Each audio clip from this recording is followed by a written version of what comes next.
Hello, everybody. Welcome to 110 of Show Viewers. Today we'll be going over Golden Sun.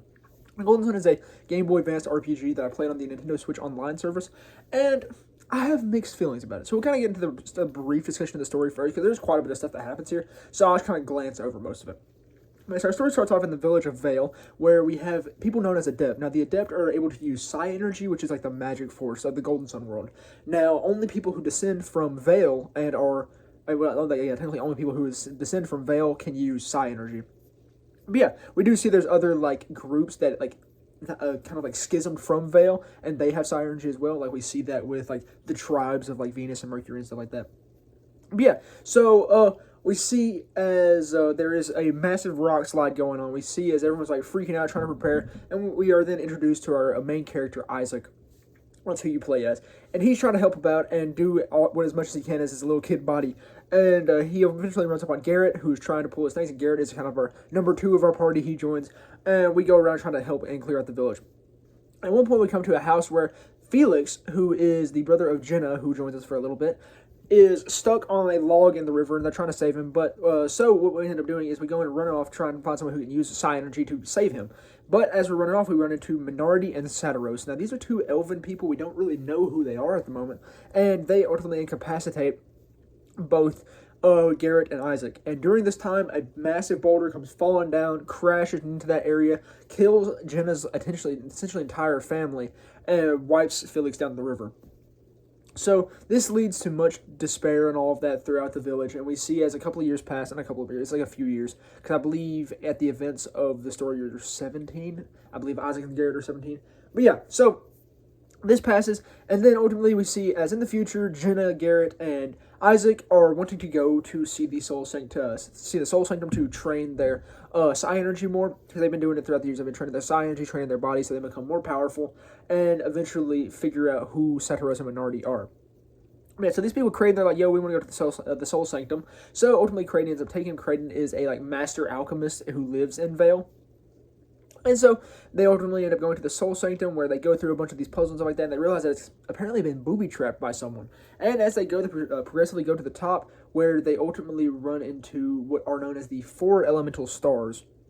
Well, elemental stars are essentially just stones that have elemental abilities, because you have 4 main elements in Golden Sun. You have fire, water, earth, and air.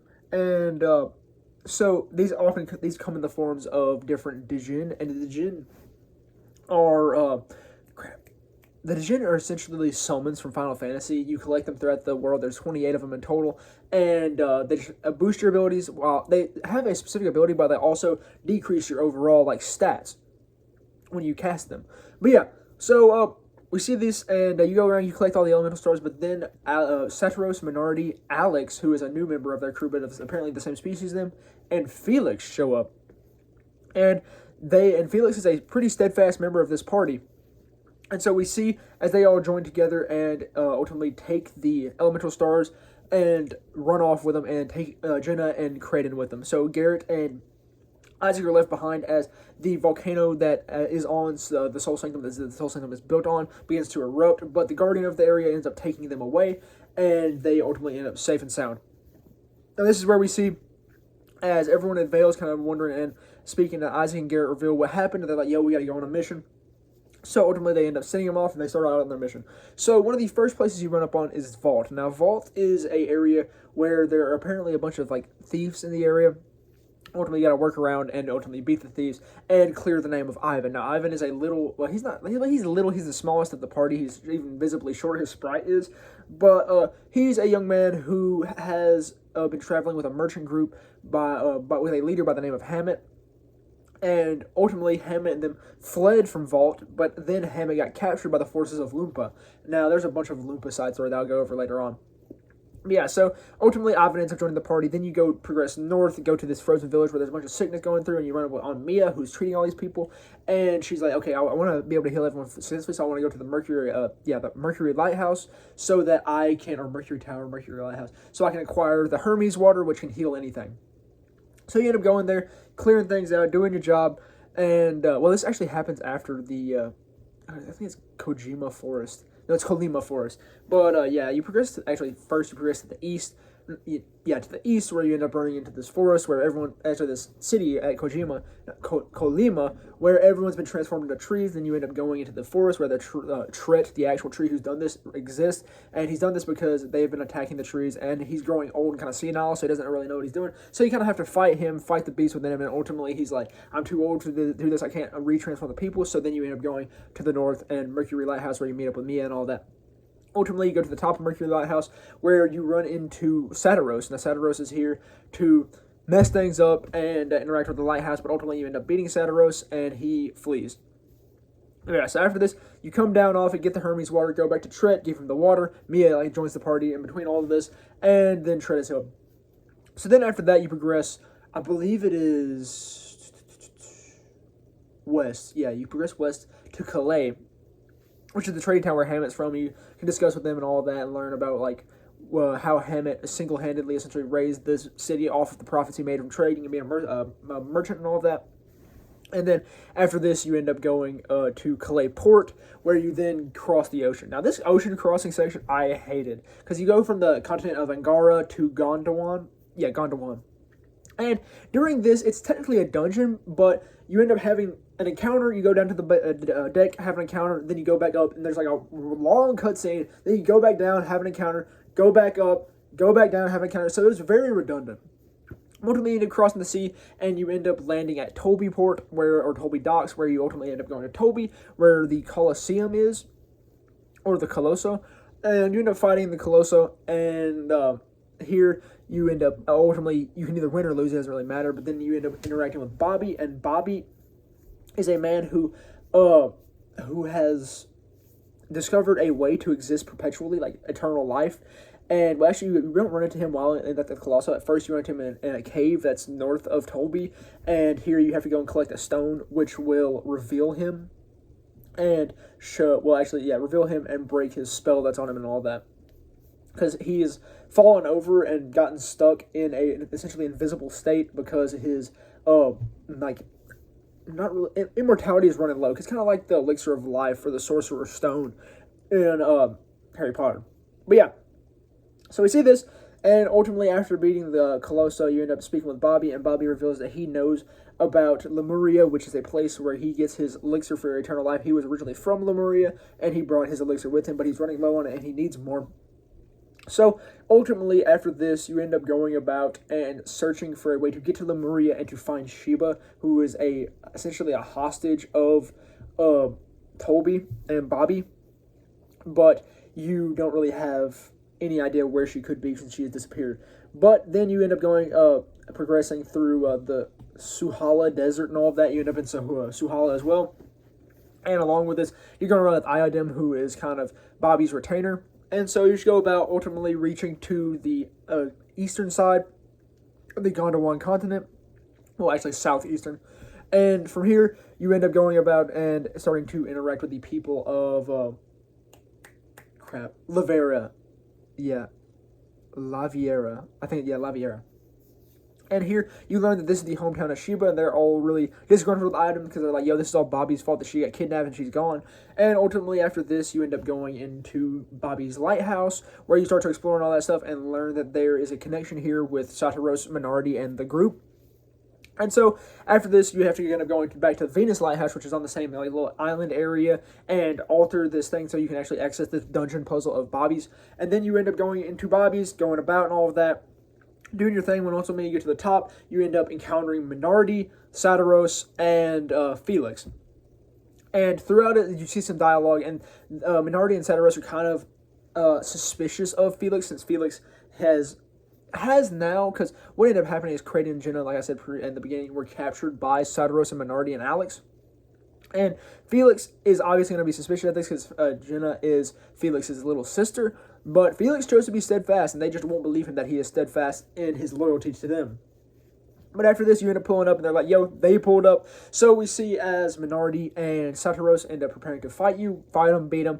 And then after this, you end up talking with Felix a little bit, and you try to convince Felix, like, yo, they have your sister, why don't you join us? And Felix actually does not end up joining you. So then Minardi and Satiros end up waking up, and Minardi is able to throw one of the elemental stars, the Venus elemental star, into so the elemental stars Venus, Mercury, Jupiter, Neptune. Venus, Earth, Mercury, fire. Jupiter, electricity and wind, and then Neptune is water. But yeah, so you end up throwing them in there. He ends up throwing the star in there, and then this causes their powers to essentially awaken, and Minority and Ceratos fuse into the Fusion Dragon. Now, this fight was really hard. This was like probably the hardest fight in all of the game, but it was really fun because like it made you strategize. Like you had to strategize, or you were not beating that fight. You couldn't just spam A and all that. Like you had to think out your moves and all that. And this is the first one that really made me strategize. Yeah, so ultimately you beat them, and this causes the Bobby's Lighthouse actually to start to divide and break up and all of that. And ultimately, we see as Felix and Sheba are trying to talk, but Sheba gets shaken, so she's on the ledge, and she's like, I can't hold on. Sheba ends up falling, and Felix is like, no, I can't do this. I gotta save you. So he ends up jumping off the ledge as well, so we presume that Felix is dead for a second time. But yeah, so after this, the party's able to get off there safely and all of that. Then they head back to Leviero, or however you say it, Leviero. I think that's what it is. Or Leviero. Gosh, I need to quit focusing on this. But yeah, so you end up going back down there, and you speak with Iodim and Farin, who is like an associate of Sheba's. He might actually be her father. But speak with them, and ultimately come to the conclusion that, yes, we're going to have to cross the sea to ultimately go and find Sheba, Gina, and get back the elemental stars. And so we see as Iodim's like, yo, what should we call it? Bobby has left a boat here so that you can travel to the wherever you need to. So you end up going to the secret wharf in Leviero, and from here you end up setting off, and that is where the game ends. But yeah, so this game, I'll just kind of discuss gameplay first. Gameplay was very simple. Like I said, it had basic attack mechanics, basic magic with the Psi energy, and basic summons, because like the gym were essentially summons. Now, yes, they did have the intricacy of lowering stats and having their benefits, so it was kind of a double-edged sword, but still, very simple. That's my biggest gripe with this game. The gameplay mechanics weren't really my cup of tea. That wasn't what I was looking for. I was looking for something a little bit more complex. I was expecting something a little bit more complex, but I got something relatively simple. Like, this could be, I'm not going to say baby's first RPG, because that's like their Pokemon games, like super simple. Like, it would be a very good first RPG for someone. I can see why so many people love it, because, like, yes, it's a perfect ground floor entry for RPGs. Like, if this was my first ever RPG ever, I would have loved this game. And I did really enjoy it. Like, I'd say it's a solid 6 out of 5. Or 5.5 out of, 6 out of 10 or 5.5 out of 10. But still, though, I feel like it had its flaws. Its story was kind of slow, that the pacing was kind of slow, and, like, it was pretty all over the place, but there was a cohesive story. And, yeah, the gameplay was probably my biggest complaint with it, because it was just very simple. But yeah, so the art style, it is kind of obviously trying to emulate the PS1 Final Fantasy games, and their kind of like perspectives and all that, and it did very good to be on the GBA to try and emulate that. But obviously, it has its lacking limitations because the GBA graphics are not going to be able to replicate PS1 graphics or PS1 like perspectives and stuff like that. But they did a really good and valiant job at it. But yeah, so that art style. The music was good. I really had the music there. There is certainly pieces of music that will be stuck in my head for a while. But I guess next would probably be side content. Now, there is a lot of side content. You have like 2 entirely optional dungeons, which one of them is Loompa Forest, where you actually go and save Hammett. And it's pretty fun because you gotta like use this cloak ability to get through it, and it's super easy and all that. And the final boss is super easy. You end up beating Dodonpa, who is the corrupt, spoiled child of Donpa, who is the son of Loompa, which the area is named after. Loompa was a notorious thief who actually Bobby traveled with. And Donpa has been put in prison by his son Dodonpa because he's so spoiled and all of that. But ultimately, we end up getting Dodonpa what he deserves and getting Donpa back into like the rulership of Loompa. And freeing Hammett. And Hammett goes back to Calais, where he can lead his life successfully and be happy. And Ivan obviously was happy about this because he was his previous boss. But yeah, and then you have Crossbone Isle, which was probably my favorite piece of side content. And Crossbone Isle essentially is you have to go into this vortex, which is in Suhala Desert, and it transports you there because how you get out of vortexes is you use Dampen, which then leads you to fighting enemy. However, if you don't use Dampen on this vortex, instead of sending you outside of Suhala, it ends up sending you to Crossbone Isle. And this Crossbone Isle is a 10-level dungeon, which has puzzling moments and then like mini bosses in front of each door. Like there's not random encounters actually, but you have all these puzzles which are really fun to do because they really vitalize the mechanics and psi energy puzzle solving abilities. in Golden Sun. And then once you get to the bottom, you end up fighting Dreadbeard, who's on this old ship, and he was a hard boss. He was the second hardest boss in the entire game. It didn't take me multiple tries for him like it did with the Fusion Dragon, but it was still a pretty hard boss fight. Like, I enjoyed it. It made me strategize. But yeah, I don't know what my favorite dungeon would be throughout the entire story. It would probably either be Bobby's Lighthouse or Crossbone Isle dungeon, because both of them had great integration, like the puzzle solving in Golden Sun. Like the puzzle solving in Golden Sun is super fun, and it doesn't take much. It's not super complex, but it's like hard still, and it's really enjoyable to do. Like you won't get stumped really on one, but like you'll have fun doing it. Like I said, it's not hard to a fault, and it's not easy to a fault either. But yeah. Oh, honestly, I don't know. I forgot to mention, like, a lot on the Colosso.